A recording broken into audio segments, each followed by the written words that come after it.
respected members on the dais, respected people in the audience, senior officials from various companies and from the government, from industry and from academia who are present here.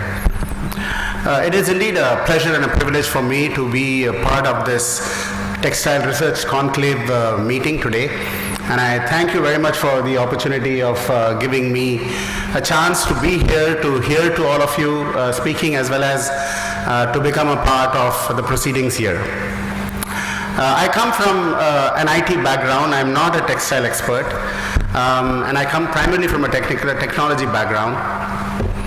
But I do know that across the world, technology is making sweeping changes in the way people are experiencing the world, in the way businesses are experiencing the world, and in the way consumers and customers are experiencing the world. We are living in a world of rapid change. You could not imagine the changes that have happened over the last 5 to 10 years because of technology, and the pace is not slowing down, it is just increasing. Robotics is making major changes in the areas of automation. Artificial intelligence is driving newer and newer solutions and newer intelligence into devices that can get integrated into anything in the world, whether it be textiles, whether it be the human body, whether it be mechanical devices, whether it is biological devices. It can get integrated, sensors can get integrated into anything and everything, as a result of which data comes out of it, as a result of which Internet of Things enables it to be connected to systems which can enable rich information to be acted upon and to create new solutions in the marketplace. So whatever you're seeing in the marketplace are things where there is a huge convergence of computing power, communication power, fusion of different technologies, which is all called as Industry Revolution 4.0. And all of this is creating and empowering new business models which you could not imagine. So this, for example, in the city of Mumbai, where one of the biggest slums, which all of you are familiar with, the Dharavi slum, which used to be a slum and which was a place nobody wanted to go, has become now a tourist center for everybody coming from anywhere across the world. And why do they come and see Dharavi? They don't come and see Dharavi because of the filth and all the other negative aspects associated with it. They come to see how that particular slum has transformed itself into a vibrant industry where you have exports happening from that part of the country to the rest of the world. There is this famous story which is there, documented on the internet, and which was also, that person won a number of awards. He's a tailor in Dharavi who designs the best suits, and you have his entire market as an export market from Italy, and he is making millions sitting down, but he refuses to go out of Dharavi because he feels that that's the place from where he started off and his success began. And he has leveraged technology to make all that happen. So we are living in a world where technology is playing a fantastic role in changing the way businesses are run, businesses are made sustainable, businesses can grow, and businesses can succeed. And the previous speakers, both of them eloquently talked about Tirupur and its competency, core competency. And all of you who are present here are entrepreneurs of the first generation, and there is a huge opportunity today for the place, all of you, to ensure that the ecosystem of innovation is created which can resurrect the industry, and if not just resurrect, but make it vibrant and grow. As Mr. Balakrishnan pointed out, innovation is the key. And this particular government, I moved in from the private sector into the government to lead the Atal Innovation Mission on the behest of the Prime Minister's office. And I can say it is one of the most exciting things that the government has launched with the personal interest of the Prime Minister, but more importantly, for what it can do to this nation.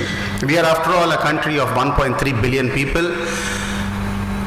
with more than 640,000 schools in this country. Actually, there is 1.24 lakhs, but 640,000 secondary schools beyond standard 5. There are 10,500 science and engineering institutions in this country, and we enjoy what is called as a demographic dividend. We have more youth in the country than any other part of the world, and we have a great opportunity of converting this youth into a powerhouse of talent and innovation that can serve the needs not only of every region in this country but also of the marketplace. India has never lacked for great innovators, great thinkers, great scientists, great engineers, great doctors. Every one of us who go abroad have succeeded wildly, and have succeeded because there is an ecosystem of innovation that they suddenly find, which helps them to realize their true potential, which allows them to bloom and blossom, and which helps them to realize their true potential. And that is what the Atal Innovation Mission launched by the government is trying to do here. We are trying to create an innovation ecosystem across the length and breadth of the country that will spur not just innovation but also entrepreneurship. And innovation doesn't happen just like that. It happens only with a holistic approach at a school level, at a university level, at the industry level, at the market level, and at the institutional levels. Innovation has to come together in all of these aspects in order for it to succeed. So that's what the ecosystem of innovation is all about, and we are doing it through several interventions. At the school level, we are creating what are known as Atal Tinkering Labs, which are dedicated innovation workspaces in schools. We are giving a grant of up to 20 lakhs to every school that has successfully applied for an Atal Tinkering Lab. And in these schools, we are implanting the latest of technologies like 3D printers, robotics, IoT devices, miniaturized electronics, augmented and virtual reality. These are all do-it-yourself kits, so that the students of today who are studying from grade 6 to grade 12 get familiar with these technologies, because these are the technologies of tomorrow. If you don't know these technologies, you will not be able to succeed in business or in any other, even working in a company as a job seeker, forget becoming a job creator. So we want to create a problem-solving, innovative mindset in the students, because if you don't have that, you cannot innovate. And innovation first demands that you know the problems that are afflicting you in your company, in your business, in your environment, in your surrounding, and then start leveraging technology for solving that problem. So that is the first step of intervention we are doing at a school level, and then we are going to the university level and to the higher academic institutions, and we are creating world-class incubators. Now, what are these incubators? These are the places where startups can grow, where they can be supported, they can be mentored. You provide them valuable support in terms of mentoring support, venture capital support, training support, research lab access support, technology support, business modeling and planning support. Because startups, just a good idea is not good enough. An idea has to be backed right through until the fulfillment of the product or the creation of the company. And there are several commercial valleys of death, as they call, in the life of a startup. And these valleys of death are not because the idea was not good, not because the innovation was not good, but because it was not supported at the right time by the right aspects that needed that support for it to succeed, whether it be mentoring or business planning or access to a particular lab on a shared basis. The gentleman previously said we should have shared resources, and that is so important, because there may be certain technologies which a startup cannot afford on its own, but an incubator or a group coming together can provide that technology to be able to innovate further on and to be able to succeed. So we are setting up world-class incubators across, and the hope is we have named in our country 110 smart cities. But what is a smart city without innovation and without smartness coming through startups that will make that city smart and which will address the problems of the city, so that the city can grow and the people have jobs to be able to look up to. The third thing we are doing is we are creating what are known as Atal New India Challenges, and these New India Challenges are in various sectors, whether it be the textile sector, whether it be agricultural sector or the health sector or education and so on. And we are launching these challenges so that startups and innovative teams can apply for this, and they are given a grant of up to 1 crore for creating a product out of already a proof of concept or a prototype that they have or a patented algorithm that they have. They are able to create a product, and hopefully that product will then find the attention of a potential investor, which can further grow and become into a company. So these are all happening across the country. We already have 2,400 schools with adult tinkering labs. I'm sure there may be some schools in Tamil Nadu, in Coimbatore, and maybe in Tripura. I'm not sure, I didn't check up on that, but I hope there are quite a few schools in this area. We have set up 19 incubators. One of them is Mr. Perisami's incubator, which is a fantastic thing. We are growing this at a fast rate. We will have more than 50 incubators before the end of this year, and we plan that within the next couple of years, we'll have at least 150 to 200 such incubators, because if you have 10,500 engineering institutions, even 10% of them is around 1,000 institutions who should have world-class incubators. And the reason we are setting up world-class incubators in institutions is the student power in these are not lacking any talent, but they are lacking an incubator, they are lacking an environment in which they can exercise their mind and create solutions and create innovations. I do want to finally end by saying, and I think Mr. Balakrishnan very nicely pointed out all the issues and the solutions for that. And he pointed out that innovation is key.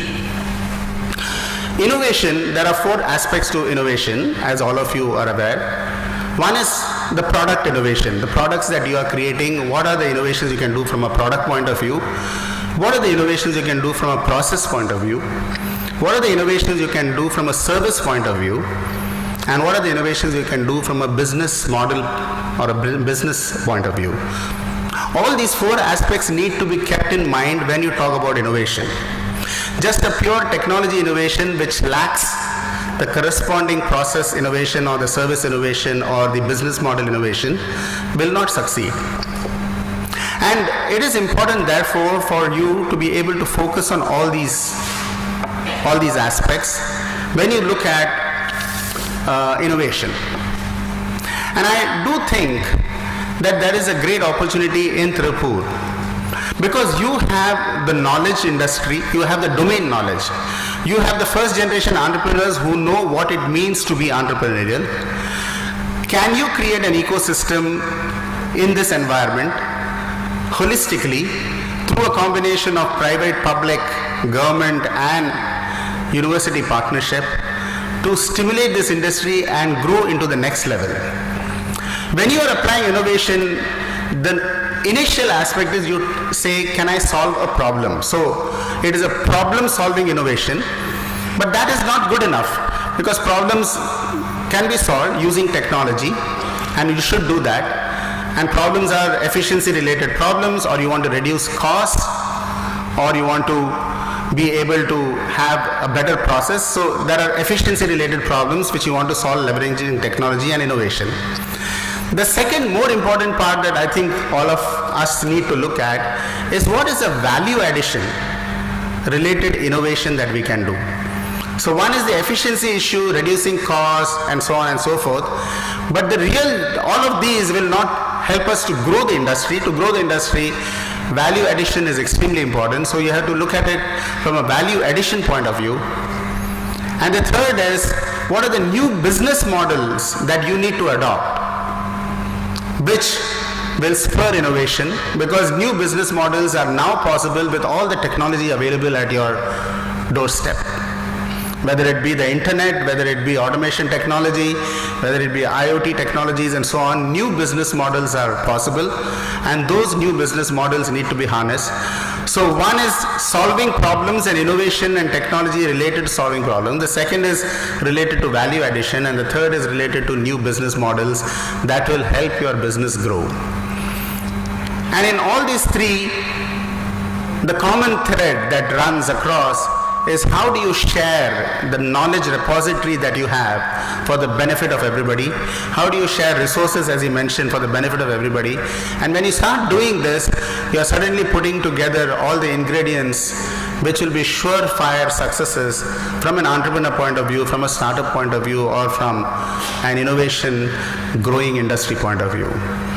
All the very best. I look forward to coming here again and interacting with the entrepreneur industry here and the innovators here more often. I was extremely happy to attend the Forge Accelerator workshop. I thought some fantastic work could be seen from students from these universities in Tamil Nadu and in Coimbatore who have come to showcase their capability, and it blows my mind to see the possibilities that come from such events that are organized. There was this girl who spoke about success, and I would like to share that. It did make a profound impact on me. She said, what I learned from here is that I am already successful by coming here because I know more than what I did yesterday. And if that doesn't define success, what does? I think if we have that attitude and that spirit, we will all be very successful and we will make our impact on the rest of the world. Thank you very much.